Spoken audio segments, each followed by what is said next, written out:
ગુજરાતના ધરતીપુત્રો જગતના તાતને સ્વનિર્ભરતા તરફ લઈ જવા માટે રાજ્ય સરકાર દ્વારા અનેક ખેડૂત કલ્યાણકારી યોજનાઓ અમલમાં મૂકવામાં આવી છે, ત્યારે આઈ ખેડૂત પોર્ટલ પણ ખેડૂતો માટે ખુલ્લું મૂકવામાં આવશે. આ આઈ ખેડૂત પોર્ટલમાં વિવિધ જિલ્લા માટે તબક્કાવાર 7 દિવસ સુધી અરજી કરી શકાશે, જેમાં તારીખ 21 સપ્ટેમ્બરથી 27 સપ્ટેમ્બર 2024 સુધી રાજકોટ, મોરબી, જામનગર, દેવભૂમિ દ્વારકા, સુરેન્દ્રનગર, કચ્છ, સુરત, તાપી, નવસારી, વલસાડ અને ડાંગ જિલ્લાને મળી કુલ 11 જિલ્લાના ખેડૂત મિત્રો અરજી કરી શકશે. તેવી જ રીતે તારીખ 23 થી 29 સપ્ટેમ્બર 2024 સુધી અમદાવાદ, ખેડા, આણંદ, ગાંધીનગર, જૂનાગઢ,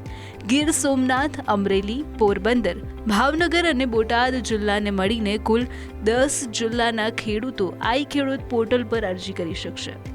આ ઉપરાંત તારીખ 24 સપ્ટેમ્બરથી 30 સપ્ટેમ્બર 2024 સુધી મહેસાણા, પાટણ, બનાસકાંઠા, સાબરકાંઠા, અરવલ્લી, વડોદરા, છોટાઉદેપુર, પંચમહાલ, મહીસાગર, દાહોદ, ભરૂચ અને નર્મદા જિલ્લાને મળી કુલ 12 જિલ્લાના ખેડૂતો આઈ ખેડૂત પોર્ટલ પર અરજી કરી શકશે.